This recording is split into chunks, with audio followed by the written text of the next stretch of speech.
Hello et bienvenue dans un nouvel épisode. Aujourd'hui, j'aimerais partager avec vous les top 10 des leçons que j'ai apprises en tant que femme entrepreneur ou maman CEO. Alors, faut savoir que ces conseils-là ou ces leçons que j'ai apprises m'ont permis aujourd'hui, après on va dire 16 mois postpartum, de comprendre vraiment ce que les autres me disaient avant de commencer mon business. Donc, je rentre directement dans le sujet. Bonjour pour ceux qui ne me connaissent pas. Moi, c'est Nesseline. Je suis coach en développement d'entreprise et PDG ou CEO de plusieurs petites entreprises. Donc, je suis depuis 18 mois, enfin, on va dire 16 mois et quelques, presque 17 mois, maman entrepreneur. Donc, mon bébé est avec moi dans toutes les étapes de ma vie d'entrepreneur, comme j'ai pu déjà le partager avec vous. Et mon but pour ce podcast, justement, c'est de pouvoir inspirer au maximum les mamans qui souhaitent se lancer et commencer leur propre business, afin de vous motiver aussi pour quelconque croyances limitantes vous avez par rapport au fait d'être maman entrepreneur. J'aimerais vous casser ces croyances limitantes parce que je reçois beaucoup de messages sur mon compte Instagram. Pour info, c'est myjourneywithlea, @myjourneywithlea, c'est mon compte Instagram. Donc je disais, je recevais beaucoup de messages de mamans qui ont peur de se lancer ou bien qui ont sacrifié, on va dire, leur carrière et se sont arrêtées pour élever et rester avec leurs enfants.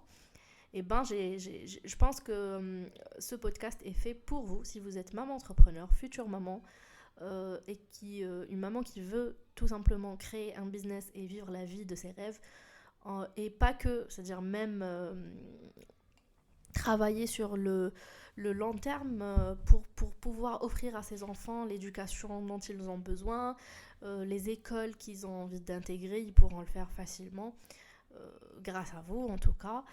Et puis voilà, donc je commence avec les 10 leçons que j'ai apprises en tant que maman CEO. Donc la première des choses, la première leçon que j'ai apprise, c'est le plus grand investissement que vous puissiez faire et l'investissement que vous faites en vous-même. Pourquoi ? Tout simplement parce que une fois que j'ai appris que le fait de se faire coacher ou de se faire aider ou bien se former dans divers domaines ou bien dans des domaines qui me permettent plus tard d'être libre pour mon rôle de maman, m'a beaucoup aidée. Comment cela a pu m'aider ? Tout simplement parce que j'ai compris ce que l'importance de se faire former pouvait impacter, comment ça pouvait impacter ma vie de maman entrepreneur. En sachant que moi je suis diplômée en marketing d'entreprise et en management d'entreprise, entrepreneuriat et tout ce qui va avec, on ne nous a pas appris les systèmes pour, on va dire, pouvoir déléguer les tâches déjà et minimiser notre travail autant que chef d'entreprise. Ces systèmes-là, je les ai apprises en étant coachée par des professionnels qui sont dans le domaine. Je citerai 2-3, par exemple Bob Proctor, par exemple Anthony Robbins, par exemple la communauté de Boss Babe, etc. C'est des coachs qui m'ont appris beaucoup de choses et surtout beaucoup de systèmes pour pouvoir minimiser au maximum mon travail quotidien et pour que je puisse me libérer, comme je vous ai dit, pour mon bébé, pour mon enfant et prendre soin de mon bébé. Du coup, ça c'est le premier conseil. Donc, la première des choses que j'aimerais que vous compreniez, c'est que il faut investir en soi. Il faut investir en soi et en son business. C'est très important. C'est très important. À l'heure où je vous parle, je peux vous garantir que le nombre d'investissements que j'ai fait sur moi-même et sur mes business, Dieu seul le sait. Dieu seul le sait. Et surtout, le point positif dans tout cela, c'est que j'ai pu connaître une communauté de mamans entrepreneurs, de femmes entrepreneurs dans le monde qui m'ont vraiment inspirée et qui ont partagé aussi leur quotidien. Ils ont partagé avec moi on va dire, la transformation qu'ils ont eue, elle aussi, après avoir été formés par des coachs, etc., spécialisés dans le domaine, on a toutes et tous compris que on ne peut pas tout gérer tout seul. C'est impossible de porter toutes les casquettes. En tout cas, pas en étant fraîchement maman. Donc ça, c'est le premier point. Je ne vais pas trop m'attarder là-dessus parce que j'en ai long à dire. Donc je passe par le deuxième point ou la deuxième leçon, c'est il faut un village pour jongler avec les affaires et les bébés. Les affaires, quand je dis les affaires, c'est le business. Donc il faut adopter un réseau de soutien ou bien une communauté. C'est pour ça que je vous dis tout le temps, le network, c'est très important. Entourez-vous de personnes positives qui vous soulèvent vers le haut, des personnes qui savent ce que vous faites et qui connaissent, on va dire, l'importance et l'impact que vous faites en travaillant sur votre entreprise. Ils connaissent la valeur de votre entreprise, etc. C'est très important de vous entourer des gens qui sont dans la même situation que vous, ou presque. C'est-à-dire, c'est des personnes qui peuvent ressentir ce que vous ressentez. C'est des gens qui vont vous aider et qui vont vous guider aussi eux-mêmes, rien qu'en vous donnant de l'espoir, du courage, de la motivation. Pas forcément en vous aidant financièrement ou autre, non. Juste le fait de vous motiver quand vous partagez ce que vous struggles, c'est-à-dire les choses sur lesquelles vous êtes en train de patiner en ce moment, ou là vous avez des soucis, etc. Ces gens-là vont vous dire « Ah, ne vous inquiétez pas, nous aussi on a eu ça, nous on y... » Et voilà comment on a fait pour gagner on va dire, cette bataille, parce que c'est une bataille, en fait. Le business, c'est une bataille qu'on mène tous les jours. Du coup, c'est très important de faire part d'une communauté qui puisse nous motiver, etc. Le troisième point, c'est planifier les soins personnels. Ce sont les plus importants que toute autre chose si vous voulez de la longévité, d'accord, dans votre entreprise. Plus vous prenez soin de vous, le self-care, comme je vous le dis tout le temps, plus vous prenez soin de vous, plus vous serez apte à vous donner encore plus pour votre entreprise. Plus vous vous sentez mal dans votre peau, plus vous êtes fatigué, vous n'avez pas envie, vous êtes démoralisé, plus vous n'aurez aucune motivation pour travailler sur votre business. Moi, je vous le dis. Et moi, je le vis. Moi, je le vis vraiment. Donc, prenez soin de vous. Privatisez du temps pour vous. Je vous ai laissé sur mon compte à la page, dans les stories à la une, sur Instagram, une liste de choses à faire pour le self-care, pour le glow-up tag. S'il vous plaît, allez jeter un œil pour cette liste et essayez de l'effectuer au moins une fois par mois. Au moins une fois par mois. C'est très très important de prendre soin de soi parce que quand on est bien, nous les mamans, les femmes, tout notre entourage est bien. Tout notre entourage dépend de nous. Donc, il faut qu'on prenne bien soin de nous. Comme ça, on peut contribuer déjà au bonheur des autres et on peut aussi très très bien évoluer dans notre vie entrepreneur. Très bien. Quatrième leçon que j'ai apprise, il faut déléguer tout ce qui est inférieur à votre taux horaire ou que vous n'êtes pas obligé de faire. C'est-à-dire, il faut essayer de déléguer un maximum de tâches qui ne nécessitent pas de grosses réflexions ou de stratégies de votre part. Il faut déléguer, vraiment essayer cette phase. Je sais que c'est très très compliqué pour certaines. Je sais qu'il existe beaucoup de perfectionnistes entre nous et moi-même je l'étais à un moment, mais j'ai appris le lâcher-prise. Et du lâcher-prise, on entend délégation. Je vous jure que vous allez apprendre. Tout s'apprend. Il faut juste déjà faire le premier pas et commencer par déléguer les petites tâches qui ne nécessitent pas que vous soyez toujours là à les faire. Ensuite, tout doucement, vous allez rajouter d'autres tâches.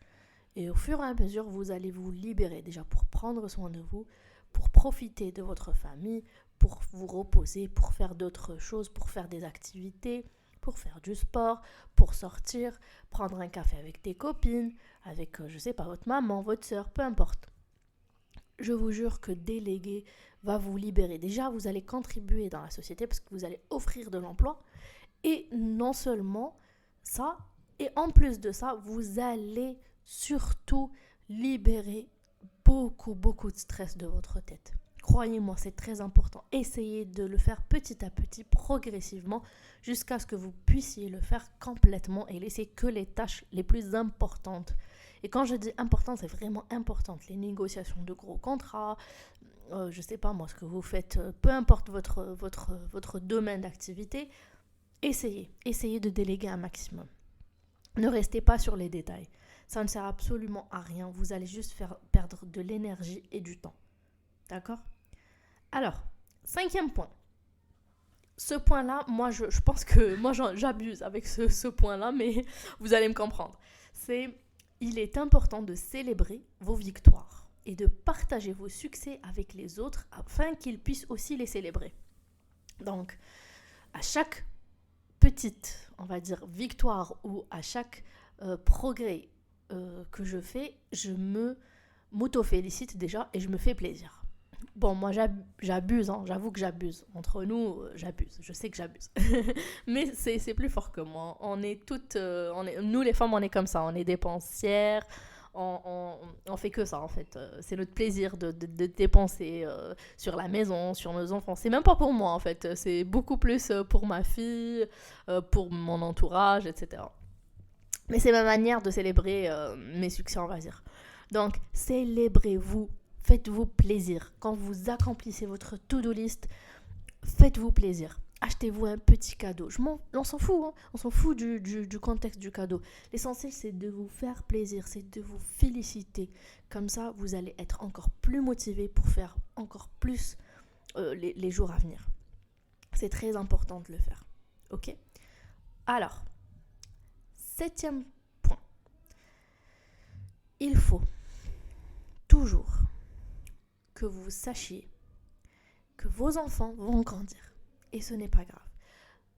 Pourquoi ? Vous allez vous dire, il y a plusieurs mamans qui se disent, il faut que je profite avec mon enfant, sinon il va pas faire des souvenirs avec moi, et surtout les premiers temps, ils ont besoin d'affection, machin chouette et tout et tout.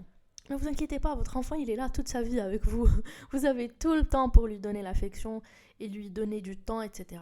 Mais tant qu'ils sont petits et qu'ils ne connaissent rien encore, profitez pour avancer et réaliser des choses tant que vous ne serez pas obligé d'être à cheval avec eux, parce qu'il viendra le moment quand ils vont partir à l'école par exemple, quand ils rentrent, vous devez voir ce qu'ils ont fait, etc., les chapeauter, machin chouette.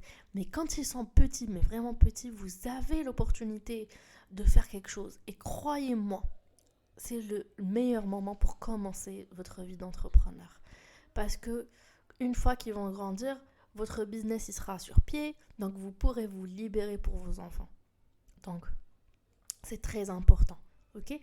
Le 6e point, ayez des limites fortes pour les relations que vous entreprenez dans votre entreprise et votre vie personnelle. Ne mélangez pas vie perso avec boulot.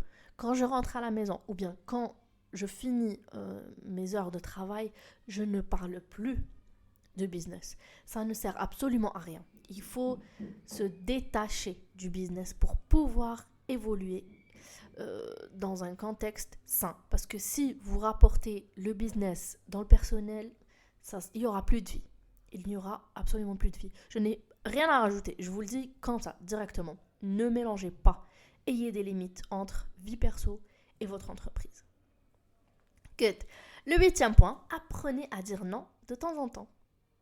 Ou bien, moi je le dis autrement, apprenez à dire non quand vous voulez réellement dire non. Et non pas juste parce que ne sentez pas la gêne. Ne soyez pas gênés de dire non. Les gens ne comprennent pas. D'accord ? Donc, apprenez à dire non gentiment, sans pour autant justifier votre non, mais apprenez juste à dire non. C'est très important. Maintenant, on va passer à l'avant-dernier point qui est très important à connaître et à comprendre aussi parce qu'il y a beaucoup de personnes qui poussent au-delà de leurs limites alors que c'est pas bien, c'est très très mauvais. Donc vous ne pouvez pas, écoutez-moi bien, vous ne pouvez pas verser à partir d'une tasse vide. alors sachez quand vous arrêtez. Quand vous êtes épuisé, quand vous êtes dans un burn-out, quand vous frôlez, j'espère que vous n'arriverez pas au burn-out, quand vous frôlez, quand vous savez que vous frôlez le burn-out, il faut s'arrêter. Il faut dire stop. Il faut vous arrêter. Autrement, vous allez juste patiner dans le vide et vous n'allez ni avancer, ni comprendre ce qui se passe. Vous allez juste perdre du temps, tout simplement. Le dernier point, c'est déjà 15 minutes, hein, c'est beaucoup, j'ai trop parlé je pense. Vous me direz en tout cas en commentaire. Le dernier point, soyez totalement présent dans le temps que vous passez avec vos enfants.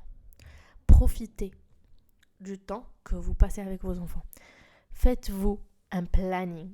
Faites-vous un planning et respectez-le. Faites-vous une routine et respectez-la. Si vous pensez que vous pouvez donner 3 heures à vos enfants, profitez au maximum pendant ces 3 heures dans votre journée ou dans votre planning avec vos enfants. Profitez au maximum. Déconnectez-vous de tout et profitez avec eux. Ils grandissent tellement vite. Il ne faut pas culpabiliser. Il ne faut pas laisser les autres vous faire culpabiliser. Tranchez bien les choses. Suivez votre instinct parce que vous êtes une maman, vous êtes une mère. Vous serez, Inch'Allah, une mère. Suivez votre instinct. Il est plus fort que toute autre chose. Il vous connaît mieux. Et vous vous connaissez mieux que personne. Sur ce, je vous laisse. Je vous dis à la prochaine. N'hésitez pas à nous rejoindre. Je me ferai un plaisir de vous parler sur